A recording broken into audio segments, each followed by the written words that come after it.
প্রকৃত জুলাই যোদ্ধা যারা, তাদেরকে রাষ্ট্র সম্মানিত করুক, তাদেরকে রাষ্ট্র যথাযোগ্য মর্যাদা দিক।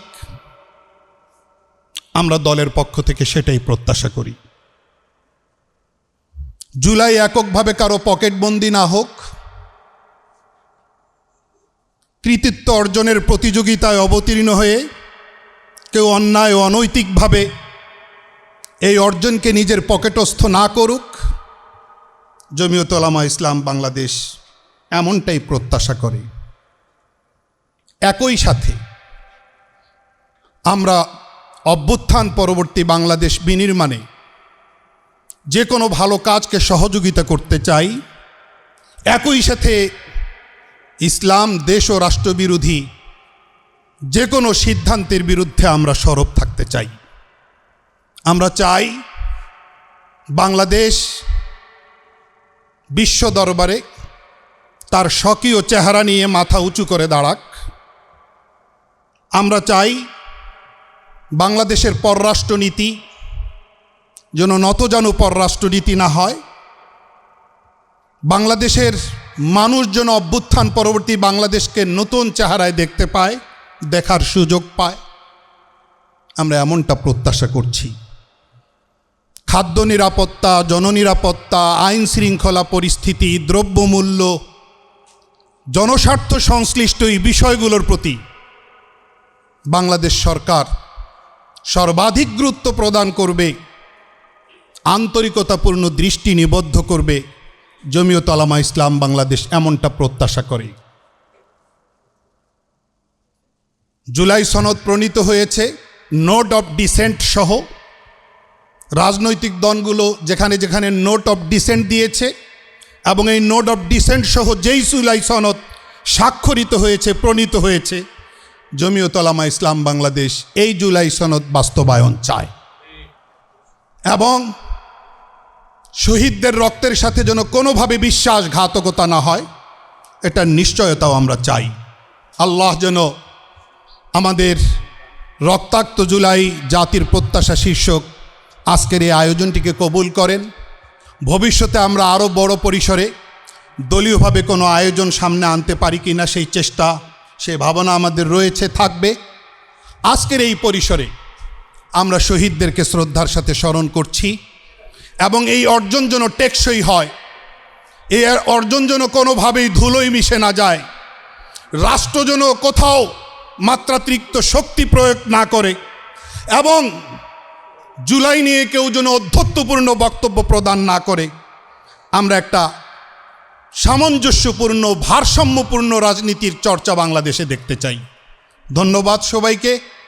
আমি আবারও শেষবারের মতো সবার কাছে কৃতজ্ঞতা প্রকাশ করে আমার এই সংক্ষিপ্ত স্বাগত বক্তব্য এখানে শেষ করছি। ভালো থাকুন, সুস্থ থাকুন। আল্লাহ হাফিজ। সম্মানিত উপস্থিতি, এখন বক্তব্য রাখবেন জমিয়ত উলামা ইসলাম বাংলাদেশ নারায়ণগঞ্জ জেলার সম্মানিত সাধারণ সম্পাদক, কেন্দ্রীয় শ্রম বিষয়ক সম্পাদক মাওলানা ফেরদাউসুর রহমান। মাওলানা ফেরদাউসুর রহমান। জমিয়ত উলামা ইসলামের বার্তা পরিষ্কার। দেশের স্বার্থে, জনগণের স্বার্থে যখন যেখানে দরকার তখন সেখানে উপস্থিতি জমিয়ত উলামা ইসলামের। দেশের স্বার্থে যা করা দরকার জমিয়ত উলামা ইসলাম বাংলাদেশ সঠিক সময়ে সঠিক সিদ্ধান্ত নিয়ে জাতির সামনে ছিলেন, বাংলাদেশের প্রয়োজনে বাংলাদেশের পাশে ছিলেন, ভবিষ্যতেও বাংলাদেশের পাশে জমিয়ত উলামা ইসলাম থাকবে। কোনো স্বার্থের রাজনীতি জমিয়ত উলামা ইসলাম করে না। কোনো স্বার্থের জন্য বাংলাদেশের রাজনীতিতে জমিয়ত উলামা ইসলাম অংশগ্রহণ করে না। যখন যেখানে যেটা প্রয়োজন জমিয়ত উলামা ইসলাম সেটাই করবে। আজকের নেতৃবৃন্দকে আহ্বান জানাতে চাই, বাংলাদেশের এই হযবর অবস্থা, বাংলাদেশে আজকে যেই জুলাইকে কুক্ষিগত করার জন্য অপচেষ্টা চলছে, সর্বপ্রথম জমিয়ত উলামা ইসলামকেই ভূমিকা রাখতে হবে। জমিয়ত দেখিয়ে দিতে পারবে কিভাবে বাংলাদেশকে কন্ট্রোল করতে হয়। জুলাই পরবর্তী সময়ে জমিয়ত উলামা ইসলাম বাংলাদেশের ভূমিকা যদি না থাকে, এই অভিভাবকত্বের জায়গা কেউ নিবে না, জমিয়তকে নিতে হবে। আসুন আমরা আহ্বান জানাই, জুলাইয়ে যেইভাবে আমরা ফ্যাসিস্ট সরকারের বিরুদ্ধে ঐক্যবদ্ধভাবে সংগ্রাম করেছি, লড়াই করেছি। জুলাইয়ের পরবর্তী সময় আমরা এই বাংলাদেশে জমিয়তের নেতৃত্বে সভ্য রাজনীতি দেখতে চাই। এ আহ্বান আজকে এই নেতৃবৃন্দর সামনে উদাত্ত আহ্বান জানিয়ে আমি আমার বক্তব্য শেষ করছি। আসসালামু আলাইকুম। সম্মানিত উপস্থিতি, এ পর্যায়ে বক্তব্য রাখবেন জমিয়তে উলামা ইসলাম বাংলাদেশের কেন্দ্রীয় সহকারী মহাসচিব মাওলানা জৈনুল আবিদিন। মাওলানা জৈনুল আবিদিন। সেই জুলাই আন্দোলনে যারা শাহাদত বরণ করেছিল, সেই জুলাই আন্দোলনে যারা পঙ্গুত্ব বরণ করেছে, যারা তাদের জীবনকে বিসর্জন দিয়েছে, যারা তাদের ছাত্রত্বের কেরিয়ারকে বিনষ্ট করেছে, আজকে সেই পঙ্গুত্ব বরণকারীদের সুষ্ঠু এখনও চিকিৎসা হচ্ছে না। শহীদ পরিবারদের প্রতি রাষ্ট্রের যেভাবে দায়িত্ব কর্তব্য ছিল, সে দায়িত্ব কর্তব্যটুকুও পালন করা হচ্ছে না, পূর্ণাঙ্গ মাত্রায় পালন করা হচ্ছে না। পাশাপাশি যারা জুলাই নিয়ে রাজনীতি করার চেষ্টা করছেন, তারাও শুধু মুখে মুখে জুলাই যোদ্ধাদের প্রেম প্রীতির কথা বলছেন, বাস্তব পক্ষে জুলাই যোদ্ধাদের, জুলাই শহীদদের, জুলাইতে আহত পঙ্গুত্ব বরণকারীদের পাশে তারাও কাঙ্ক্ষিতভাবে দাঁড়াচ্ছেন না। জুলাই বিপ্লবের পর, জুলাই বিপ্লবের মধ্য দিয়ে বাংলাদেশের জনগণ যখন ঐক্যবদ্ধ হয়েছিল, দেশকে যখন মধ্য আয়ের দেশ থেকে উন্নত শিখরে নিয়ে যাওয়ার একটা শুভ সম্ভাবনা তৈরি হয়েছিল, তখনই আন্তর্জাতিক ষড়যন্ত্রের কবলে পড়ে আমাদের দেশ, এই বাংলাদেশ। সেই আন্তর্জাতিক ষড়যন্ত্রের কবলে পড়েছে আমাদের দেশের শীর্ষ রাজনৈতিক নেতৃবৃন্দ। এমবেসিগুলোর সাজেশনে দেশকে বিভাজিত করেছেন, দ্বিভাগে বিভক্ত হয়ে পড়েছেন জাতিকে বিভক্ত করে আবারও আমাদেরকে সেই পশ্চিমাদের ছুবলের ভিতরে আসতে বাধ্য করা হচ্ছে। মনে রাখবেন, যেমন স্লোগান হবে দিল্লি না ঢাকা, তেমনি আমাদেরকে স্লোগান দিতে হবে ওয়াশিংটন নয় ঢাকা। আমরা যেমন দিল্লির করায়ত্তকে পছন্দ করি না, ওয়াশিংটনের করায়ত্তকে আমরা পছন্দ করি না। স্বতন্ত্র জাতি হিসেবে স্বতন্ত্র বৈশিষ্ট্য নিয়ে আমাদেরকে বেঁচে থাকতে হবে। পরনির্ভরশীলতা থেকে জাতিকে উদ্ধার করতে হবে। আল্লাহ রাব্বুল আলামিন আমাদেরকে সেই ধরনের কর্মসূচি নিয়ে সামনের দিকে অগ্রসর হওয়ার তৌফিক দিন। আমিন। ওয়া আখিরু দাওয়ানা আলহামদুলিল্লাহি রাব্বিল আলামিন। সম্মানিত উপস্থিতি, এখন বক্তব্য রাখবেন জমিয়তে উলামা ইসলাম বাংলাদেশের কেন্দ্রীয় যুগ্ম মহাসচিব মাওলানা আব্দুল হক কাউসারি। মাওলানা আব্দুল হক কাউসারি। আসসালামু আলাইকুম রহমতুল্লাহ। নাহমাদু ওয়া নুসাল্লি আলা রাসূলিল কারীম, আম্মা বাদ। উপস্থিত আজকের এই আলোচনা সভার সম্মানিত সভাপতি, সম্মানিত মহাসচিব, সম্মানিত কেন্দ্রীয় নেতৃবৃন্দ, আমরা লক্ষ্য করেছি যে আজকের আমাদের এই আলোচনা সভাটা হলো জুলাই কেন্দ্রিক। আমি আজকের জুলাই আন্দোলনে যে সকল আমাদের যুবক ভাইরা, ছাত্র ভাইরা শাহাদত বরণ করেছেন, তাদের রুহের মাগফিরাত কামনা করছি। যারা পঙ্গুত্ব বরণ করেছে, তাদের সুস্থতা কামনা করেছি এবং তাদের আত্মীয় স্বজনের সমবেদনা জানাচ্ছি। আমি পরিষ্কার বলছি, আপনারা দেখছেন সর্বপ্রথম 1 আগস্ট বৃহস্পতিবার জমিয়তে উলামা ইসলামী এক দফা দাবি, তারা সাংবাদিক সম্মেলনের মাধ্যমে এক দফা দাবি জানিয়েছিলেন যে এই সরকারের আমরা পতন চাই। এটা একমাত্র জমিয়তে উলামা ইসলামী তারা দাবি করেছিলেন। এর আগে কোনো দল বা কোনো গোষ্ঠী কেউ এই দাবি জানায় না। ঠিক কি ঠিক না বলেন? আমাদের এই জমিয়তে উলামা ইসলাম যখন গঠন হয়েছিল 1919 সালে, ও সময়ও এই দেশ থেকে ইংরেজ খেদা আন্দোলনের জন্য তারা দাবি জানিয়েছিলেন যে এই দেশ থেকে ইংরেজকে খেদাইতে হবে, কিন্তু জমিয়তের ইতিহাস ভুলে যাওয়া হয়। আমরা বলতে চাই, এই ফ্যাসিস্ট যে এই দেশ থেকে তাড়িয়ে দেওয়া হয়েছে, তারা সবাই এই দেশ থেকে চলে যায় না।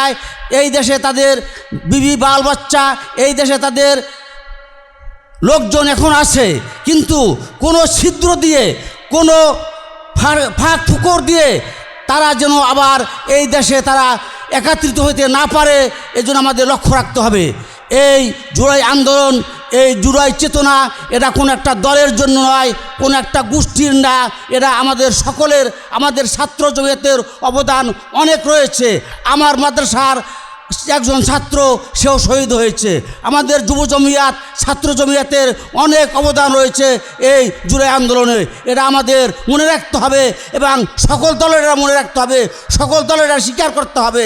অতএব একটা দল যে স্বীকার বলবে যে এরা আমাদের, এরা এই জুলাই আন্দোলন, এরা আমরা মানব না, আমাদের বলতে হবে যেটা ফ্যাসিস্ট আওয়ামী লীগ এবং তাদের দোসর ব্যতীত সকল দলের সমান অধিকার, এটা আমাদের বিশ্বাস করতে হবে এবং এটা আমাদের স্বীকৃতি দিতে হবে।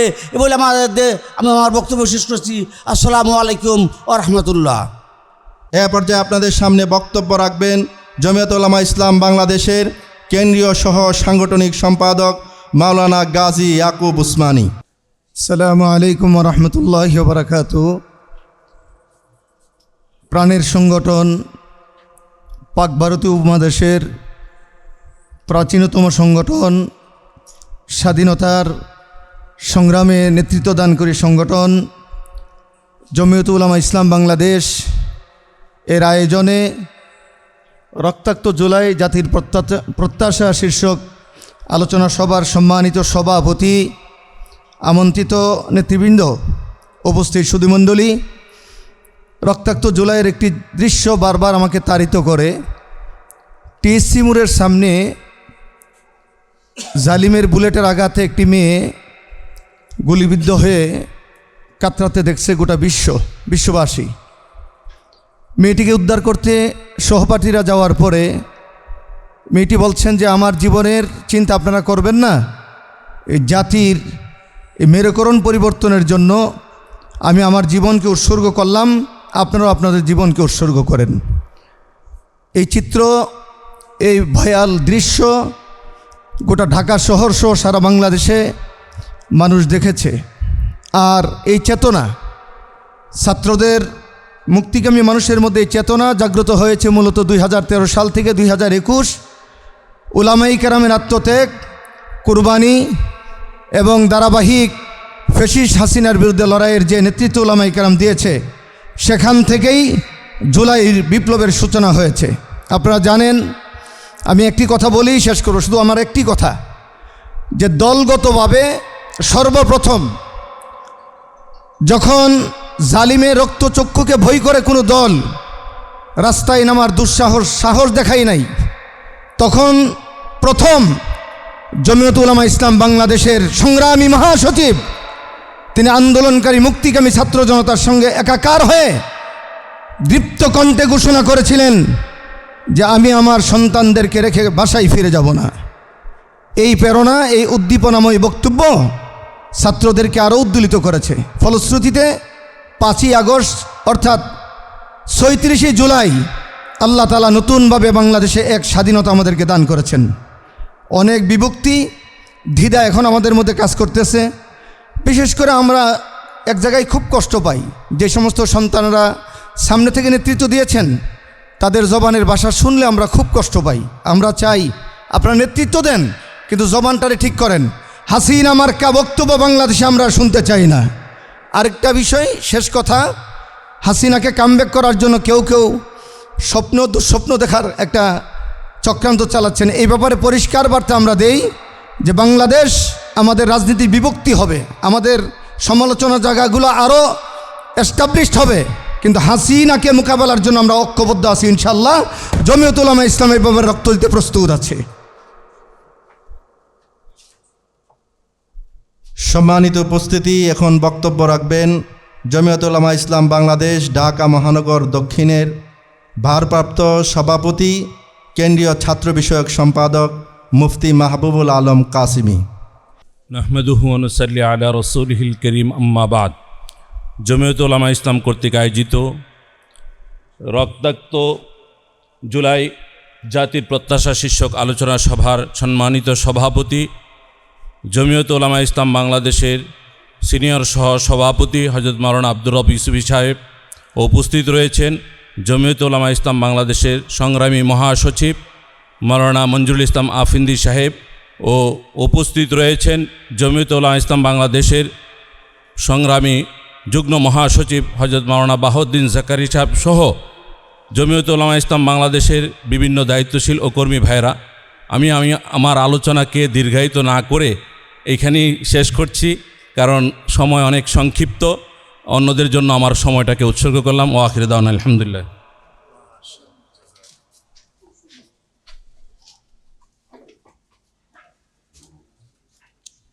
সম্মানিত উপস্থিতি, এখন বক্তব্য রাখবেন জমিয়তুল উলামা ইসলাম বাংলাদেশ ঢাকা মহানগর উত্তরের সভাপতি, কেন্দ্রীয় সহকারী মহাসচিব মুফতি মকবুল হুসাইন কাসিমি দামাত বারাকাতুহুল আলিয়া।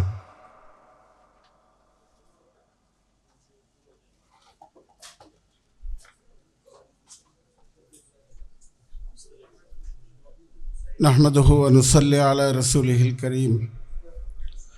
জমিয়তুল উলামা ইসলাম বাংলাদেশ কর্তৃক আয়োজিত রক্তাক্ত জুলাই ও জাতির প্রত্যাশা শীর্ষক আলোচনা সভার সম্মানিত সভাপতি, বর্ষিয়ান রাজনীতিবিদ হযরত মাওলানা আব্দুর রব ইউসুফী দামাত বারাকাতুহুল আলিয়া, মঞ্চে উপবিষ্ট জমিয়তুল উলামা ইসলাম বাংলাদেশের কেন্দ্রীয় সংগ্রামী মহাসচিব, কারা নির্যাতিত মজলুম আলমদিন আল্লামা মনজুরুল ইসলাম আফিন্দি সহ জমিয়তের কেন্দ্রীয় নেতৃবৃন্দ, বিভিন্ন পর্যায়ের দায়িত্বশীল এবং সাংবাদিক বন্ধুগণ। রাজনীতি দুই প্রকার।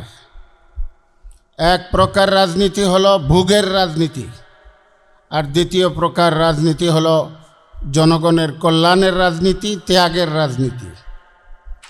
জমিয়তে উলামা ইসলাম বাংলাদেশ ভোগের রাজনীতি করে না, ত্যাগের রাজনীতি করে। সেই ব্রিটিশ বিরোধী আন্দোলন থেকে আরম্ভ করে 24-এর গণ অভ্যুত্থান পর্যন্ত জমিয়তের ইতিহাস জনগণের কল্যাণের রাজনীতি করা এবং ত্যাগের রাজনীতি করা। সেই রাজনীতিতে জমিয়ত অটল অবিচল রয়েছে। জমিয়ত কখনো তুষামদির রাজনীতি করে না, দালালির রাজনীতি করে না, ভোগের রাজনীতি করে না। যারা বিগত 16 বৎসর 71-এর চেতনাকে ব্যবসা করে রাজনীতি করেছিল, ফ্যাসিস্ট হয়েছিল, জনগণ তাদেরকে তাড়িয়ে দিয়েছে। এখন আবার 24-এর গণ অভ্যুত্থানের এই চেতনাকে একদল ব্যবসায় পরিণত করে রাজনীতি করছে। আমরা সেই রাজনীতিকে ঘৃণা ভরে প্রত্যাখ্যান করি এবং জনগণের কল্যাণে ইনসাফ ভিত্তিক বাংলাদেশ বিনির্মাণে সকলকে ঐক্যবদ্ধ হয়ে রাজনীতি করার আহ্বান জানিয়ে আমি আমার সংক্ষিপ্ত বক্তব্য শেষ করছি। ওমা আলাইনা ইল্লাল বালাগ। জুলাইয়ের শুরু থেকে নিয়ে গণ অভ্যুত্থানের শেষ দিন পর্যন্ত প্রতিটা সময়ে জমিয়তের চমক ছিল। আন্দোলন এবং সংগ্রাম শুরু হওয়ার পর থেকে জমিয়ত এবং ছাত্র জমিয়ত, যুব জমিয়ত সর্বস্তরের শিক্ষার্থীদের সাথে মাঠে ছিল এবং এক এক সময়ে এক একটি ঐতিহাসিক সিদ্ধান্ত নিয়ে জাতিকে উপকৃত করেছে। ওলামায়ে কেরাম অবদানকে জাতির সামনে তুলে ধরেছে, ইসলামী রাজনীতির অবদানকে জাতির সামনে তুলে ধরেছে। জুলাইতে যখন আন্দোলন শুরু হয় তখন জমিয়ত সারা দেশে বিক্ষোভ মিছিল কর্মসূচি ঘোষণা করেছে।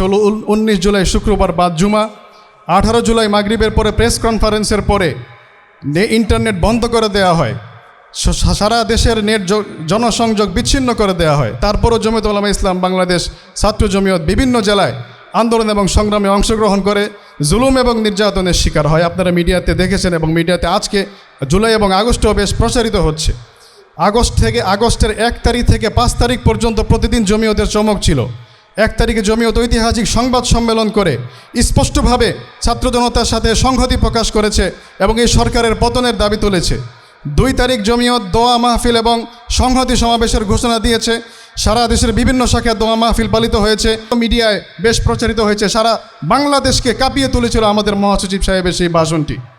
প্রিয় সাথী ও বন্ধুগণ, সেই ভাষণের পর থেকে জমিয়ত এক অজানা আতঙ্কে ভুগতে থাকে, হুমকি ধমকি আসতে থাকে। জমিয়ত ঘরে বসে থাকেনি, 4 তারিখে জমিয়ত বাইতুল মোকাররমে গণজমায়েত কর্মসূচি ঘোষণা করেছে। সকল বাধা এবং বিপত্তি বিঘ্নতাকে আতঙ্ককে উপেক্ষা করে আমরা বিভিন্ন স্থান থেকে বাইতুল মোকাররমে এসেছি। বাইতুল মোকাররম তখন রণক্ষেত্রে পরিণত হয়েছিল। পুরো বাইতুল মোকাররম পল্টন এলাকা ছাত্রলীগের সন্ত্রাসীদের আক্রমণে পুরো এলাকা আতঙ্কিত হয়ে যাচ্ছিল। পুলিশের টিয়ারশেল এবং গুলিতে পুরো এলাকা রণক্ষেত্র হয়ে গিয়েছিল। ঠিক সে সময় আমরা বাইতুল মোকাররমের উত্তর গেটে দাঁড়িয়ে আমাদের নেতৃবৃন্দ স্পষ্ট ভাষণে সরকারের পতন দাবি করে আসছিল। 5 আগস্ট সেই সরকার এদেশ থেকে পালিয়ে যেতে বাধ্য হয়। শুরু থেকে শেষ পর্যন্ত জমিয়ত, যুব জমিয়ত, ছাত্র জমিয়ত মাঠে থেকেছে এবং 19 জুলাই জমিয়তের দেশব্যাপী কর্মসূচিতে অংশগ্রহণ করতে এসে বাইতুল মোকাররম থেকে আমাদের ঢাকা মহানগর ছাত্র জমিয়তের মহানগর পূর্বের তৎকালীন সাংগঠনিক সম্পাদক মাহাদি হাসান গ্রেফতারও হয়েছে এবং যুব জমিয়তের 2 জন ভাই শাহাদাত বরণ করেছেন। ছাত্র জমিয়তের অনেক ভাই আহত হয়েছেন। আমাদের রামপুরা থানার ছাত্র জমিয়তের দায়িত্বশীল সালামবাগ মাদ্রাসায় শিক্ষারত ছিল মেশকাত জামাতে, সেই ভাই এমন গুরুতর আহত হয়েছে, আজ পর্যন্ত সেই ভাই বিছানায় কাতরাচ্ছে সেই আতঙ্ক নিয়ে এবং সেই রোগ নিয়ে। এভাবে আমাদের এই সংগঠন জাতির ক্রান্তি লগ্নে অবদান রেখেছে।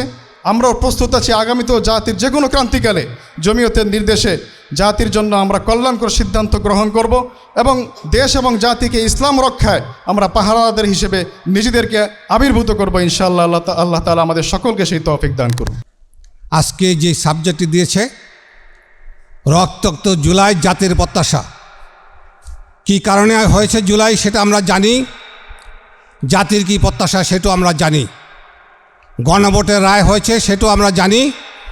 সংক্ষিপ্ত বক্তব্যের মাধ্যমে আমরা আহ্বান জানাবো আজকের এই সমাবেশের মাধ্যমে সরকার যাতে জুলাইয়ের আকাঙ্ক্ষা বাস্তবায়নের উদ্যোগ নেয়, গণভোটের রায়কে মেনে নিয়ে সামনের দিকে ঐক্যবদ্ধভাবে এগিয়ে চলে, এই আহ্বান জানিয়ে আমি আমার বক্তব্য শেষ করছি। ধন্যবাদ সকলকে। বহু সংগ্রাম, বহু শাহাদাত, বহু পরিবর্তন, সাম্রাজ্যবাদের বিরুদ্ধে লড়াই ইত্যাদির বিশাল বিশাল অধ্যায় আছে। সেখানে জুলাইয়ে তার অংশগ্রহণ তার গৌরবময় ঐতিহাসিক যাত্রার একটা অধ্যায়। কিন্তু আমরা জমিয়তের ঐতিহাসিক পটভূমির সাথে যদি বর্তমানকে মিলাই তাহলে এটা বলতে বাধ্য হই যে জমিয়তের অতীত যতটা উজ্জ্বল বর্তমানে সেই উজ্জ্বল্য আমরা দেখছি না। জাতীয় জীবনে তার যে ভূমিকা, সেই ভূমিকা আমরা আরও বড় অর্থে প্রত্যাশা করব এবং জুলাইয়ের স্বার্থেই সেটা দরকার। কেন দরকার? এত বড় একটা অভ্যুত্থানের পরে আমরা এখন কি করছি?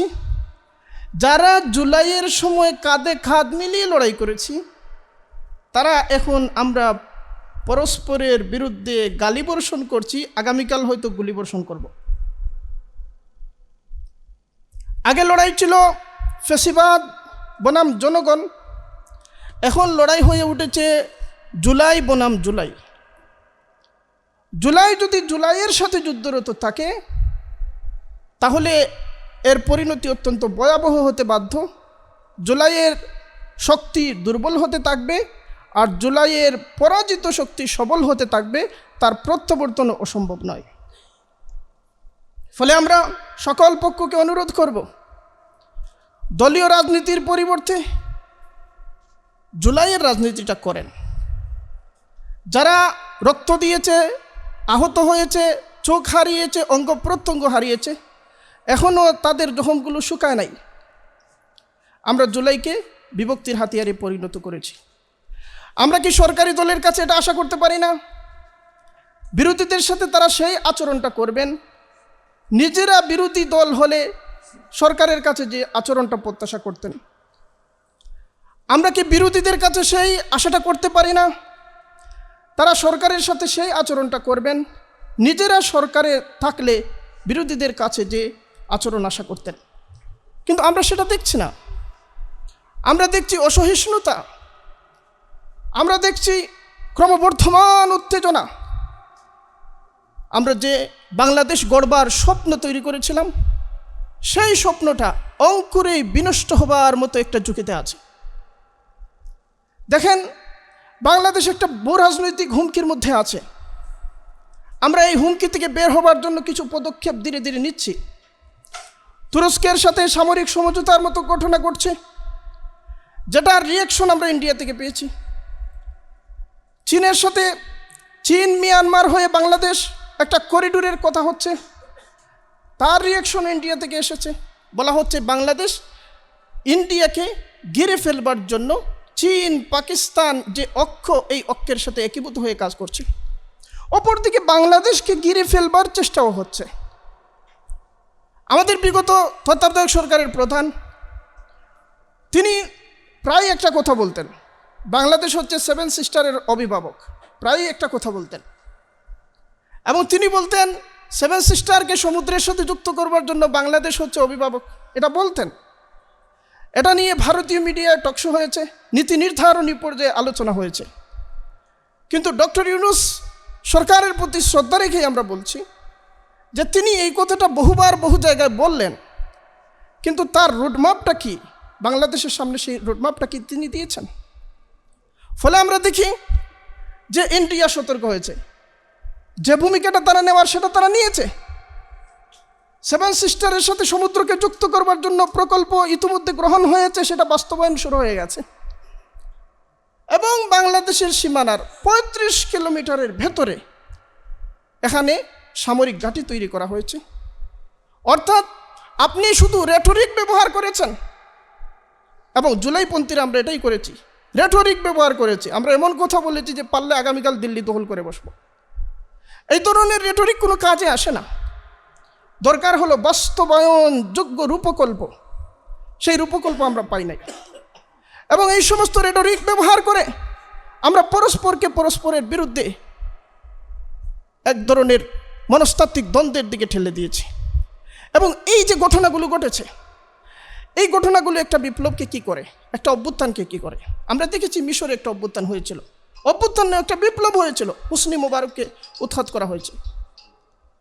যে শক্তি একীভূত হয়ে হোসনি মোবারককে উৎখাত করলেন, মুরসি ক্ষমতায় আসার পরে সেই শক্তির মধ্যে বিভক্তি তৈরি হলো। যারা বিপ্লব এনেছিলেন তারা দুইটা বিভক্ত হয়ে গেলেন, তারা পরস্পরকে আর সহ্য করতে পারছেন না, এরকম একটা অবস্থানে চলে গেলেন। তারা এক পক্ষ অপর পক্ষের ধ্বংস এবং পতন দেখবার জন্য কাতর হয়ে উঠলেন। তখন কি ঘটল? তখন তৃতীয় আরেকটা শক্তি সেখানে ক্ষমতা গ্রহণ করলো, এবং যারা বিপ্লবটা করেছিলেন তাদের উপর নিষ্পেষণের চূড়ান্ত স্টিম রোলার চালানো হলো। মুরসির পতন হলো, সিসি সেখানে সামনে আসলেন, নতুন আরেকটা স্বৈরাচার। লিবিয়ায় আমরা একই ধরনের ঘটনা দেখেছি, ইরাকে প্রায় একই ধরনের ঘটনা দেখেছি, বিভিন্ন দেশে একই ধরনের ঘটনা ঘটেছে। ফলে অভ্যুত্থান পরবর্তীতে অভ্যুত্থানকারী শক্তির মধ্যে একটা মিথস্ক্রিয়া, একটা সমঝোতা, একটা বন্ধন ধরে রাখবার জন্য যে আদর্শিক ভিত্তি থাকা দরকার, আমি 5 আগস্টের পরের দিন থেকে সর্বত্র বলে আসছি যে জুলাইয়ের আদর্শিক ভিত্তিটা কি, সেটা যদি আমরা ঠিক করতে না পারি, তাহলে এক ইটের সাথে আরেক ইটকে বন্ধন রাখবার জন্য যে বালু এবং সিমেন্ট যে কাজ করে, সেই বন্ধন সূত্রটা আমরা হারিয়ে ফেলব। আমি বহুবার বলেছি জুলাইয়ের ফিলোসফি কি, জুলাইয়ের আদর্শ কি, আদর্শিক ভিত্তি কি, মোরালিটি কি। সেই মোরালিটি যদি না থাকে, সেই নৈতিক ভিত্তি যদি না থাকে, তাহলে আমরা কিসের রাজনীতি করব? আমরা দলের রাজনীতি করব, বিরোধিতার জন্য বিরোধিতার রাজনীতি করব, আমরা বাংলাদেশটাকে করতে পারবো না। ফলে এই সময়ে বাংলাদেশকে গড়বার যে রাজনীতি, এই রাজনীতিকে সর্বোচ্চে রেখে জাতীয় ঐক্যের একটা পাঠাতন আমাদের নির্মাণ করতে হবে। সেখানে আমাদের মতবিরোধ চলবে। রাজনীতি যতটা না রাজপথের সংঘর্ষের, তার চেয়ে বেশি সংলাপের, এই কথা যেন আমরা ভুলে না যাই। রাষ্ট্র গঠিত হয় একটা সোশ্যাল কন্ট্রাক্টের ভিত্তিতে, সামাজিক সংহতির ভিত্তিতে। এই সংহতিটাকে রাজনীতির কেন্দ্রে ফিরিয়ে আনবার রাজনীতি হবে জুলাইয়ের রাজনীতি। বাংলাদেশে 5 কোটির মতো তরুণ আছে, যুব তরুণ। তাদের হাতকে কর্মী হাতে পরিণত করলে বাংলাদেশকে দাবাইয়া রাখবার মতো কোনো শক্তি পৃথিবীতে থাকবে না। এই যে 5 কোটি তরুণকে দক্ষ জনশক্তিতে পরিণত করা, পৃথিবীতে অন্তত 150 রাষ্ট্র এমন, এক একটা রাষ্ট্রের মোট নাগরিকের সংখ্যাও 5 কোটি না। শুধু বাংলাদেশে কর্মক্ষম তরুণ যুবশক্তি 5 কোটির কাছাকাছি এবং অধিক। সেই তরুণদেরকে কিভাবে কাজে লাগাবো, সেটা হচ্ছে আমাদের বড় চ্যালেঞ্জ। বাংলাদেশে শ্রম দিতে পারে এরকম শক্তি 15 বছর থেকে নিয়ে 60 বছর পর্যন্ত যাদের বয়স, তাদের সংখ্যা হচ্ছে মোট জনগোষ্ঠীর 2/3। পৃথিবীতে খুব অল্প রাষ্ট্রের এরকম সম্পদ আছে। এই সম্ভাবনাকে কাজে লাগানোর রাজনীতি হচ্ছে জুলাইয়ের রাজনীতি। বাংলাদেশের রেমিটেন্স আয়কে নতুন উচ্চতায় নিয়ে যাওয়ার রাজনীতি হচ্ছে জুলাইয়ের রাজনীতি। বাংলাদেশ যতটা না ভূমিতে, তার চেয়ে বেশি সমুদ্রে। এই সমুদ্রের ভেতরে বিদ্যমান সমস্ত সম্পদ এবং শক্তিকে কাজে লাগানোর রাজনীতি হচ্ছে জুলাইয়ের রাজনীতি। বাংলাদেশের যে নদীগুলো, এই নদীগুলো বাংলাদেশের প্রাণ। আজকের পৃথিবীতে ধনী রাষ্ট্র এক মানদণ্ডে, আগামী 30 বছর পরে ধনী রাষ্ট্র হবে তারা যাদের কাছে পর্যাপ্ত মিঠে পানি আছে। এই মিঠে পানির উৎস হিসাবে এশিয়ার মধ্যে শীর্ষস্থানীয় রাষ্ট্রগুলোর মধ্যে অন্যতম হচ্ছে বাংলাদেশ। আগামী দিনের পৃথিবীতে রাষ্ট্রগুলো মিঠে পানির জন্য, পানযোগ্য পানির জন্য হাহাকার করবে। পৃথিবীর সবচেয়ে বেশি সমাজবিজ্ঞানীরা যে কথার উপর একমত, তারা বলছেন তৃতীয় বিশ্বযুদ্ধ যদি হয় সেটা পানির জন্য হবে। সেখানে বাংলাদেশের পানি সম্পদ, যতগুলো নদী আছে, অধিকাংশ নদীর উৎস ইন্ডিয়া। সবগুলো নদীর উৎস মুখে বাদ দেওয়া হয়েছে। সেখান থেকে আমরা আমাদের ন্যায্য হিস্সা কীভাবে উদ্ধার করব? যদি আমরা জাতীয় ঐক্য তৈরি করতে না পারি, সেটা উদ্ধার করা সম্ভব নয়। তাহলে আমরা জুলাইয়ের আগের পরিস্থিতিতে ফিরে যাব। এ কারণে আমরা বলি যে যারা আমরা দ্বন্দ্বের মধ্যে আছি, যারা আমরা পরস্পরের বিরুদ্ধে বিষোদ্গারের রাজনীতি করছি, সরকার পক্ষ এবং বিরোধী পক্ষ, উভয় পক্ষকেই আমরা বলবো, আমরা এটা প্রত্যাশা করি নাই যে জুলাইয়ের মধ্যে 5 আগস্ট যখন আমরা উদযাপন করতে যাচ্ছি, এই সময়ে আমরা বিরোধী নেতৃত্বের রক্ত জড়াবো। এই সময়ে আমরা এমন বাক্যবান বর্ষণ করব যা এক ধরনের উস্কানিতে পরিণত হয়। ফলে এই যে মধ্যপন্থী রাজনীতি, এই মধ্যপন্থী রাজনীতিতে আদর্শিক ভিত্তির উপর এবং নিজের সমৃদ্ধ ঐতিহ্যের ভিত্তির উপর জমিয়তুল উলামা ইসলাম একটা গ্রহণযোগ্য ভূমিকা পালন করবার অভিজ্ঞতা তার আছে। সেটা ভারতে তারা করেছে, পাকিস্তানে করেছে। আমরা প্রত্যাশা করি বাংলাদেশও সেই ভূমিকা আমরা দেখতে পাবো। এর পাশাপাশি আরেকটা ছোট্ট কথা বলে আমি শেষ করছি। যে সংগঠন 1919 সালে জন্ম, এই সংগঠনের সাথে সম্পৃক্ত বহু খানদান, 1 জেনারেশন, 2 জেনারেশন, 3 জেনারেশন হয়ে গেছে এই সংগঠনের সাথে তাদের সম্পর্ক, এবং এটা তাদের রক্তে, ঐতিহ্যে, সংস্কৃতিতে পরিণত হয়েছে। এরকম অসংখ্য পরিবার বাংলাদেশে, বিশ্বের বিভিন্ন জায়গায় প্রতিষ্ঠিত অবস্থায় আছেন। জমিয়ত যদি তার এই যে সামাজিক সম্পদ, তার যে সাংস্কৃতিক সম্পদ, এই সম্পদটাকে কাজে লাগিয়ে তাদের সাথে নতুন করে নেটওয়ার্কিং তৈরি করে, তাহলে আমি মনে করি বর্তমান যে অবস্থা, এই অবস্থা থেকে বেরিয়ে আসার জন্য একটা বড় ধরনের প্রাণশক্তির সরবরাহ হবে। আমরা বিশ্বাস করি জমিয়তুল উলামা ইসলাম বিদ্যমান যে সিচুয়েশনে আছে সেটা হচ্ছে অতীতের গৌরব চর্চার সিচুয়েশন। আমরা চাই ভবিষ্যতের গৌরব নির্মাণের সিচুয়েশনের দিকে আমরা যাব। এই প্রত্যাশা ব্যক্ত করে সবাইকে ধন্যবাদ জানিয়ে আসসালামু আলাইকুম। ফেসিবাদকে বিতাড়িত করার জন্যে সাংবাদিক সম্মেলন করে যখন জুলাই গণ অভ্যুত্থান শুরু হয়েছে, সে অভ্যুত্থানের সময় ফ্যাসিস্টদের রক্তচক্ষুকে অপেক্ষা করে সাংবাদিক সম্মেলন করে ঘোষণা দিয়েছিল আমাদের মাঠে নামতে হবে, আমাদের কর্মীদের মাঠে নামতে হবে। সেই ঘোষণায় আমাদের কর্মীরা, আমাদের নেতৃবৃন্দ সমস্ত জায়গায় মাঠে নেমে তারা যুদ্ধ করেছে। তারা ফ্যাসিস্টদেরকে এই বাংলা থেকে বিতাড়িত করে, যাদেরকে বলেছিল সে আমরা এত কিছু দিয়েছি তারা আমাকে আর বলতে পারবে না, ঠিকই তারা বলতে পারে নাই। তাকে আদর সোহাগের সাথেই তারা আদর করে তারা তাকে লালন পালন করছে এখন সেই ভারতে। জমিয়তুল উলামা ইসলাম সেই জুলাই অভ্যুত্থানের সময় মাঠে নেমে আমাদের ছাত্ররা, যুবকরা, আমাদের বিভিন্ন পর্যায়ের কর্মীরা যুদ্ধ করেছে এবং তাদের সাথে তাদেরকে প্রতিহত করেছে এবং অনেকে আহত হয়েছে, অনেকে শহীদ হয়েছেন।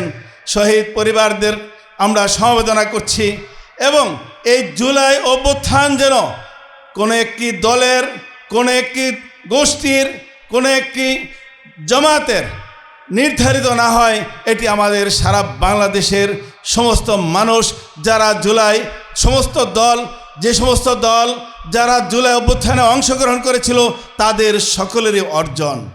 এই জন্য আমরা এই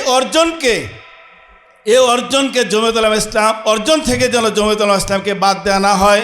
জমিয়ত উলামা ইসলাম শুরুতেও ছিল, এখনও আছে, ভবিষ্যতেও থাকবে। জমিয়ত উলামা ইসলাম তার নীতি আদর্শের উপরে আছে, নীতি আদর্শের উপরে থাকবে, এই আশা ব্যক্ত করে আমি আমার সংক্ষিপ্ত বক্তব্য এখানে শেষ করছি। ওয়া আখিরু দাওয়ানা আলহামদুলিল্লাহি রাব্বিল আলামিন। সম্মানিত উপস্থিতি, এ পর্যায়ে বক্তব্য রাখবেন জমিয়ত উলামা ইসলাম বাংলাদেশের অন্যতম যুগ্ম মহাসচিব মাওলানা তাফাজ্জুল হক আজিজ। মাওলানা তাফাজ্জুল হক আজিজ। এদেশের সংখ্যাগরিষ্ঠ জনগণের যে ধর্ম, বুধ ও বিশ্বাস, এই বিশ্বাস বিরোধী আমেরিকান বাণিজ্য চুক্তি, এই চুক্তির বিরুদ্ধে একমাত্র জমিয়তে সাংবাদিক সম্মেলন করেছে, জাতির সামনে সেটাকে স্পষ্ট করে জাতির সামনে তুলে ধরেছে। শুধু তাই না, এটা আমরা মিছিল পর্যন্ত করেছি।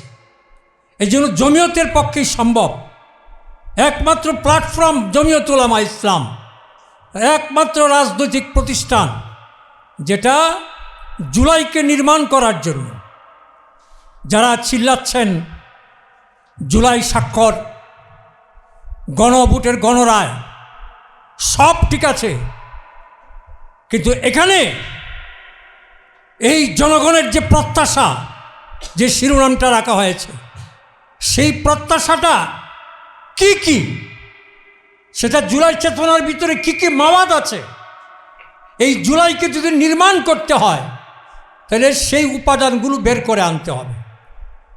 মাওলানা মুসা আল হাফিজ সাহেব সহ আমাদের দলের এবং আমাদের আদর্শের যারা অত্যন্ত আমাদের সমর্থন করেন, এরকম অনেক লোক আছেন, তাদেরকে দিয়ে আমি মনে করি যে আমাদের রাজনৈতিক জমিয়ত উলামা ইসলাম এরকম একটা উদ্যোগ নেওয়া দরকার যে রিসার্চ করে, বিশ্লেষণ করে এই জাতির প্রত্যাশা, জুলাইয়ের চেতনার ভিতরে কি কি উপাদান আছে। আজকে তিনি যে ভূ রাজনীতির কথা বলেছেন, সার্বভৌমত্বের কথা বলেছেন, আগামী ভবিষ্যৎ যুবশক্তির কথা বলেছেন, শ্রমশক্তির কথা বলেছেন, এই বিষয়গুলো জাতির সামনে তুলে ধরা দরকার। সেজন্য আমি মনে করি এই বিষয়টা আমাদের নেতৃবৃন্দ সহ আমাদের এটা বাবা খুবই দরকার।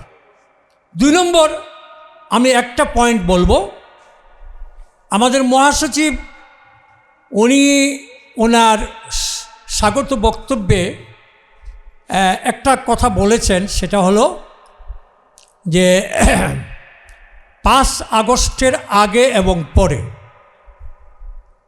আমরা সকলেই জানি আগস্টের পরের ভূমিকা কতটুকুন মানে ঝুঁকিপূর্ণ, আর আগস্টের আগের ভূমিকা কতটুকুন জানবাজি রেখে ভূমিকা পালন করছে জমিয়ত, সেটাই মূলত আজকে আমরা একটা ডকুমেন্টারি আয়োজন করেছিলাম যে আজকে জাতির সামনে মিডিয়ার মাধ্যমে আসবে।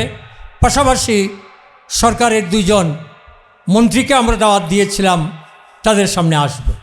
কিন্তু আজকে প্রধান অতিথির শিডিউলের বিপর্যয়ের কারণে আমাদের সেই বিষয়টা আমরা ওইভাবে আমরা নিতে পারি নাই।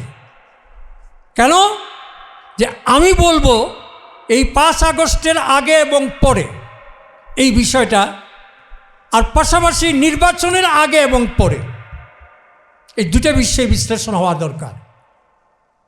জাতির সামনে স্পষ্ট করা দরকার সত্যিকার অর্থে হাকিকি মানায় এই জাতির আস্থা, এই জাতির বন্ধু, এই জাতির কল্যাণকামী কোন রাজনৈতিক দল, সেটা বের হয়ে আসবে 5 আগস্টের আগে এবং পরের বিশ্লেষণ নিরপেক্ষভাবে, নির্মোহভাবে সামনে আনা দরকার।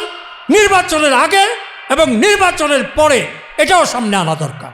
বাংলাদেশের সিনিয়র সহসভাপতি এবং আজকের এই অনুষ্ঠান সাব কমিটির আহ্বায়ক হযরত মাওলানা আব্দুর রব ইউসুফী, মঞ্চে আরও আছেন জমিয়ত উলামা ইসলাম বাংলাদেশের সংগ্রামী মহাসচিব, কারা নির্যাতিত জননেতা এবং আজকে যারা জুলাই যোদ্ধা বলতেছে, উনিও একজন জুলাই যোদ্ধা।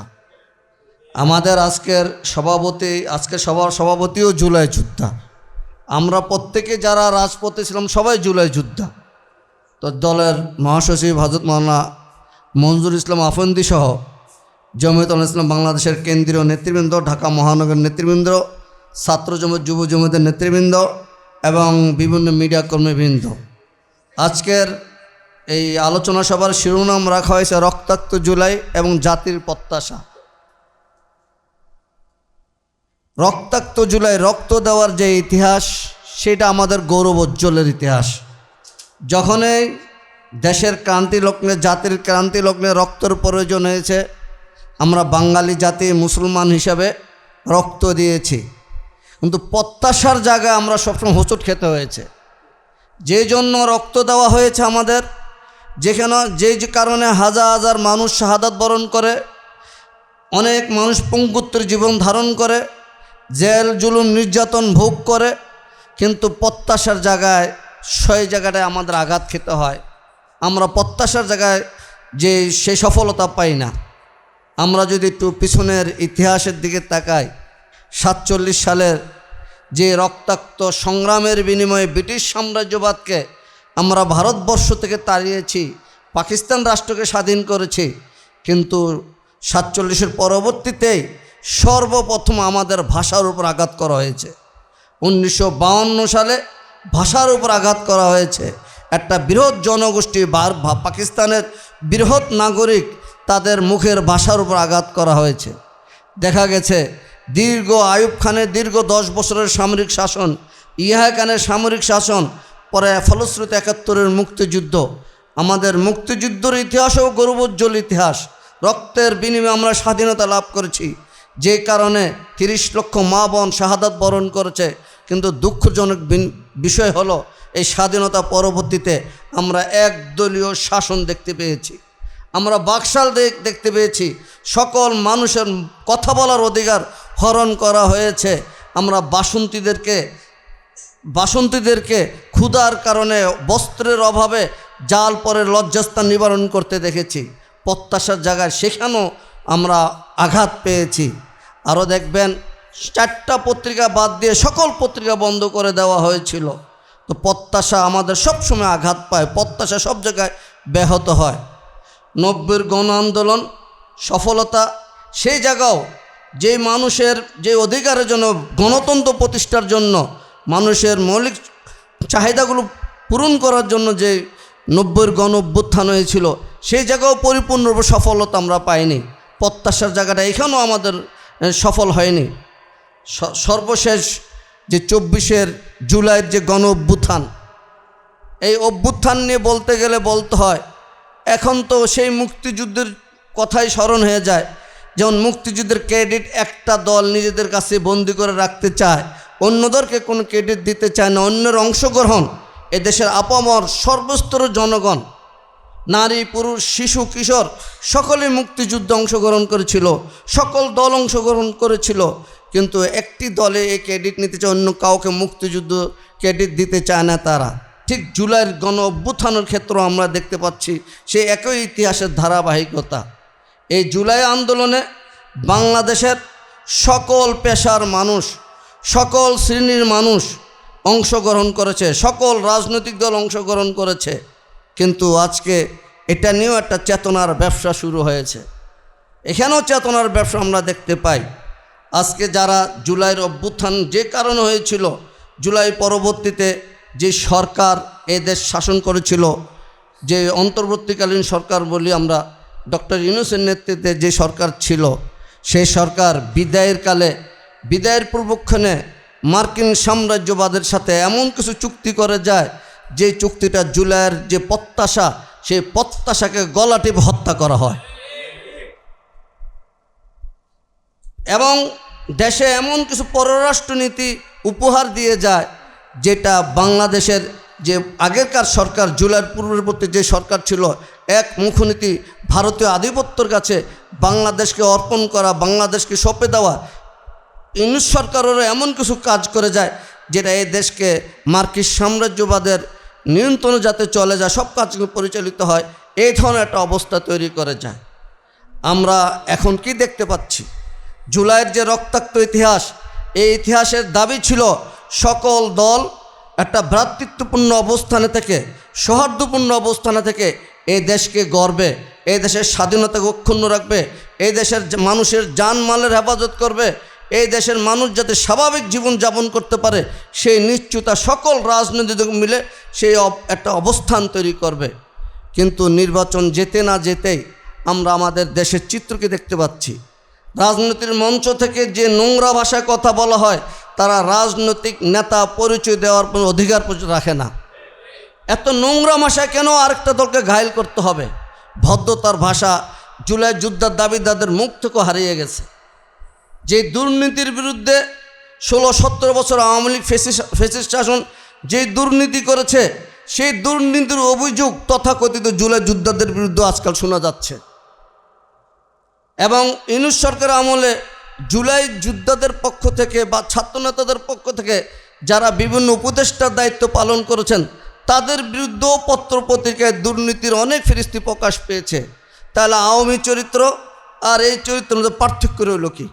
আমরা তো এই প্রত্যাশা করি নাই। আমরা একটা সুখী সমৃদ্ধশালী বাংলাদেশ প্রত্যাশা করি।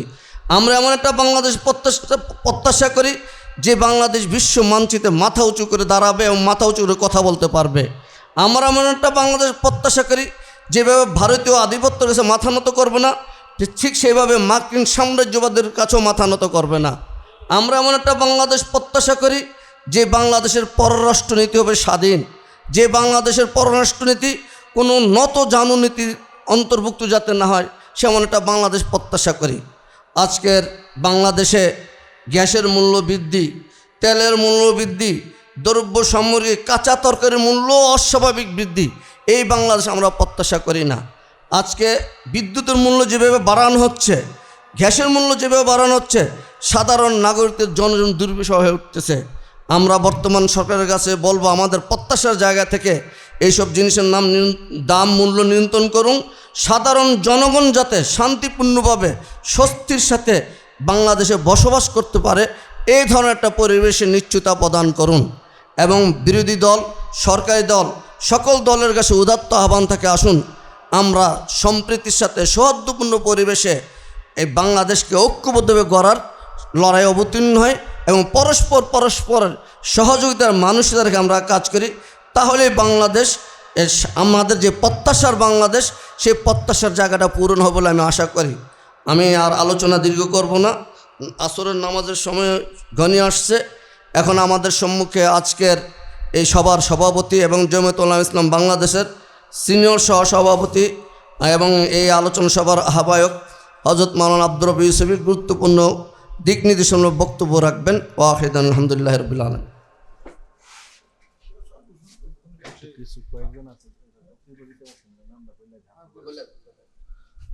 সম্মানিত উপস্থিতি, আজকের আলোচনা সভার আমরা শেষ প্রান্তে চলে এসেছি। আমাদের কেন্দ্রীয় নেতৃবৃন্দ এবং মহানগরের অনেকে উপস্থিত হয়েছিলেন। সময়ের স্বল্পতার দরুন আপনাদেরকে বক্তব্য দেওয়ার সুযোগ না দিতে পেরে আমরা আন্তরিকভাবে দুঃখ প্রকাশ করছি। বিশেষভাবে উপস্থিত আছেন আমাদের কেন্দ্রীয় অন্যতম নেতা মাওলানা আব্দুল জলিল ইউসুফী। আর জাতি বারবার আমাদের সিনিয়র যুগ্ম মহাসচিব বলেছেন, জাতির প্রত্যাশা অনেক, বারবার প্রত্যাশা আমাদের সামনে এসেছে, কিন্তু প্রত্যাশা পূরণ হয় না। মানুষ ত্যাগ স্বীকার করে, কিন্তু এই ত্যাগের মূল্যায়ন হয় না। এটা হইল বড় জিনিস। যারা ক্ষমতায় যায়, যারা রাষ্ট্র পরিচালনায় যায়, তারা তাদের নিজেদেরকে কেমনে প্রতিষ্ঠিত করবে, তারা কেমনে তাদের আখের ঘুচাবে, তা নিয়েই ব্যস্ত হয়ে পড়ে। জাতির প্রত্যাশা নিয়ে ভাবনা তাদের কোনো সময় থাকে না। যে লুটপাট আগে চলছিল আগের সরকারের আমলে, ফেসিবাদের আমলে, এই লুটপাট কি এখন বন্ধ হয়ে গেছে? আমরা মনে করি সরকারের খুব বেশি সময় হয় নাই, এখনও সরকারের শিশুকাল। কিন্তু শিশুকাল থেকে যৌবনকাল, এরপরে প্রৌঢ়কাল, এরপরে মরণকাল, এটা সময় কিন্তু খুব বেশি নাই, মাত্র 5 বছর। আর সকলের ভাগ্যে তো 5 বছরও জুটে না। কাজে আমরা এই সরকারকে বলবো, এই প্রত্যাশা পূরণে দ্রুত আপনারা অগ্রসর হন। প্রথম নম্বরে দেশের দুর্নীতি, সন্ত্রাস, চাঁদাবাজি, এইগুলি আগে বন্ধ করতে হবে। আগে এই যে ছিদ্রগুলিকে বন্ধ করুন, না হয় এই ছিদ্রগুলি আপনাদেরকে ডুবিয়ে দিবে। সেই সময় যারা আন্দোলন করলো এই ফ্যাসিবাদের বিরুদ্ধে, সমমনা ইসলামী দলসমূহ এই ফ্যাসিবাদের বিরুদ্ধে আন্দোলন করেছে, কিন্তু এখান থেকে ও ছিটকে কেউ আবার পরোক্ষভাবে ফ্যাসিবাদের পক্ষেও কাজ করেছে। যখন সেই জুলাই আন্দোলনে রাজপথে লাশ পড়ছে, যখন মানুষ লাঠিপেটা খাচ্ছে, আহত হয়ে হাসপাতালে যাচ্ছে, সেই সময় দেখা গেছে এই সমমনারই কিছু লোক আবার স্বরাষ্ট্রমন্ত্রীর বাসায় গিয়ে তারা চায়ের কাপের মধ্যে চুমুক দিচ্ছে, আর টেলিভিশনের ক্যামেরায় দেখতে পাচ্ছে মানুষের লাশ রাস্তায় পড়ছে। আজকে তারা হয়ে গেছে জুলাইয়ের প্রবক্তা। আমরা যখন রিপোর্টার্স ইউনিটিতে এই নরেন্দ্র মোদীর আগমনের বিরুদ্ধে কর্মসূচি ঘোষণা করলাম সাংবাদিক সম্মেলন করে, ঠিক ওই সময়ই আরেকটা ব্যানারে এই সমমনারই কিছু লোক যাইয়া এই নরেন্দ্র মোদীকে স্বাগত জানিয়েছে। আজকে তারা এই জুলাই যুদ্ধ হয়ে গেছে, আজকে জুলাই সনদ বাস্তবায়নের প্রবক্তা হয়ে গেছে। এইগুলি জাতির সঙ্গে প্রতারণা। যারা এইটাও খাবে ওইটাও খাবে, এখান থেকেও নিবে ওইখান থেকেও নিবে, সব জায়গায় ভাগ বসাতে চায়, এদের ব্যাপারে আপনাদের আমাদেরকে সতর্ক থাকতে হবে। আজকে তাদের কারণে আলেম ওলামা দিশেহারা হয়ে গেছে, কোন দিকে যাবে কোন দিকে যাবে না। যাই হোক, এই আন্দোলন মূলত ছিল সে আওয়ামী লীগ সরকার আমাদের দেশের স্বাধীনতা সার্বভৌমত্বটা ভারতের হাতে তুলে দিচ্ছিল, এর বিরুদ্ধে। গত সরকার আওয়ামী লীগ সরকার দেশের অর্থনীতি, দেশের সামাজিক নীতি সব কিছু ভারতের হাতে তুলে দিচ্ছিল। তারা দেশের ধর্মীয় সংস্কৃতিকে ধ্বংস করে দিচ্ছিল। এমন একটা পরিস্থিতিতে এই আন্দোলন হয়েছিল, এখান থেকে আমরা মুক্ত হয়েছি। আবার যেন ওই জায়গায় আমরা না যাই, এই ব্যাপারে আমাদেরকে সতর্ক থাকতে হবে। আজকে ভারত সেই পুশ ইনের নামে আমাদের উপরে চাপ সৃষ্টি করছে। সেই ভারত, আজকের পত্রিকায় বোধহয় দেখলাম যে মুখ্যমন্ত্রী পশ্চিমবঙ্গের শুভেন্দু দাদা উনি বলেছেন, আপনারা ভারতে আসেন, আমরা আপনাদের নিরাপত্তা দিব।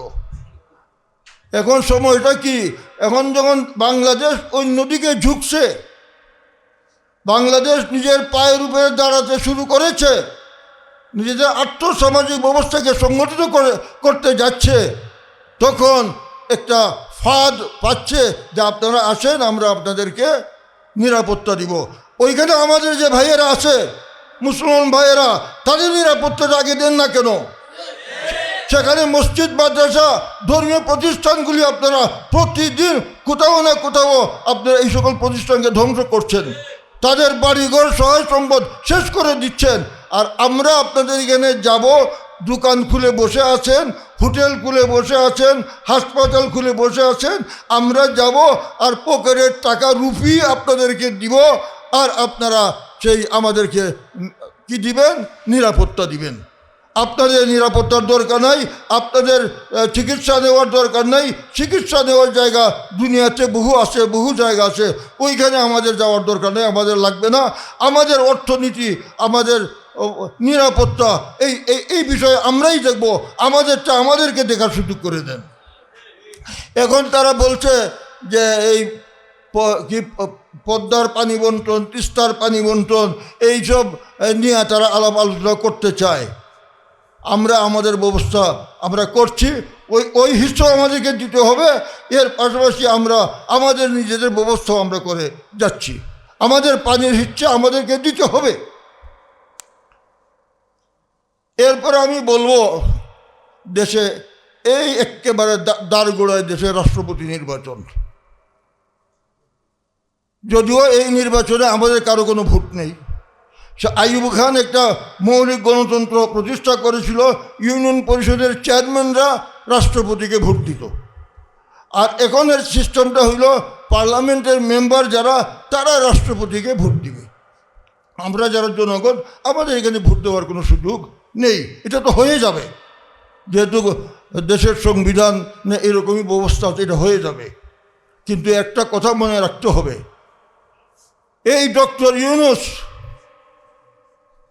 সে অন্তর্বর্তী সরকারে আসার আগেও আমরা তার বিরোধিতা করেছি। সে গ্রামীণ ব্যাংক করে ক্ষুদ্র ঋণের মাধ্যমে দেশের দরিদ্র জনগোষ্ঠীর পকেট কেটে কেটে সম্পদ নিয়ে গেছে, তার গ্রামীণ ব্যাংকে সে সবল স্বাস্থ্যবান করেছে। এই ডক্টর ইউনূস যখন অন্তর্বর্তী সরকারের দায়িত্ব নেয়, আমরা সময়টা নাজুক ছিল, আমরা বিরোধিতা করিনি, বরং সহযোগিতা করেছি। কিন্তু উনি এসেই দেখলাম উনি করিডোর দেওয়ার জন্য, আমেরিকাকে করিডোর দেবেন, এর জন্য উনি উঠে পড়ে লাগলেন। জমিয়ত তার বিরুদ্ধে রুখে দাঁড়িয়েছে। অন্যান্য রাজনৈতিক দলও কিছু কিছু প্রথম কথা বলেছে, পরে তারাও চুপ হয়ে গেছে। এরপর বাণিজ্য চুক্তি হয়েছে, জমিয়ত উলামা ইসলাম ছাড়া কেউ বাণিজ্য চুক্তির বিরোধিতা করে নাই। এরপর এই কান্ট্রি অফিস, জাতিসংঘের মানবাধিকারের কান্ট্রি অফিস, এই কান্ট্রি অফিসের বিরুদ্ধে একমাত্র জমিয়ত দাঁড়িয়েছিল। এই সকল কাজ ডক্টর ইউনূস সাহেবের আমলের। সে ইউনূস সাহেবের আমলের যিনি এই কাজে নেতৃত্ব দিয়েছিলেন, আমেরিকার হাতে ভারত থেকে মুক্ত করে, দিল্লি থেকে মুক্ত করে আমাদেরকে ওয়াশিংটনের হাতে তুলে দেওয়ার জন্য যিনি ঘটকালি করেছিলেন, ইউনূস সাহেবকে সহযোগিতা করেছিলেন, উনি ডক্টর খলিলুর রহমান, আজকের পররাষ্ট্রমন্ত্রী। আমরা তাকে পররাষ্ট্রমন্ত্রী যখন করা হয় তখনও বিরোধিতা করেছি, এখনও বিরোধিতা করি। আজকে রাষ্ট্রপতি নির্বাচন হবে, সে আমেরিকার বিশেষ দূত চলে এসেছে, এসে পররাষ্ট্রমন্ত্রীর সঙ্গে বৈঠক করে, প্রধানমন্ত্রীর সঙ্গে বৈঠক করে। এটা আমরা বুঝি বিষয়টা কি। আমরা পরিষ্কার বলতে চাই, ডক্টর ইউনূস বাংলাদেশের এই মাটি মানুষের সঙ্গে ডক্টর ইউনূসের কোনো সম্পর্ক নাই। ডক্টর ইউনূস আমেরিকার একটা এজেন্ট। ডক্টর ইউনূসকে রাষ্ট্রপতি হিসাবে আমরা দেখতে চাই না।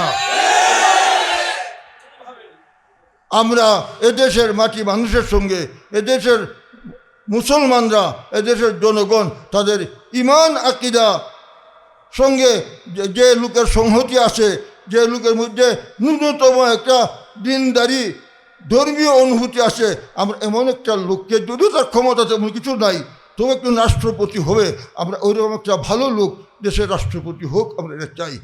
আমি আরও বিএনপিকে স্মরণ করে দিতে চাই, ডক্টর ইউনূসের চেহারা আপনারা আমাদের কম জানেন, আমি মনে করি না, কিন্তু মনে রাখতে হবে বিএনপির জন্য উনি নিরাপদ নন। কাজে এটা বুঝে শুনে আপনার রাষ্ট্রপতি নিয়োগ দিবেন, তাকে নির্বাচিত করবেন, এবং আপনাদের সঙ্গী সাথী যারা আছে তাদেরকে সাথে নিয়ে তাদের পরামর্শ করে আপনারা দেশ চালান। একা দেশ চালালে আপনার একদিকে দেখবেন, আরেকদিকেরটা আপনারা দেখবেন না। সবাইকে সাথে নিয়ে দেশ চালাবার চেষ্টা করুন। আমরা চাই দেশ সুন্দরভাবে চলুক।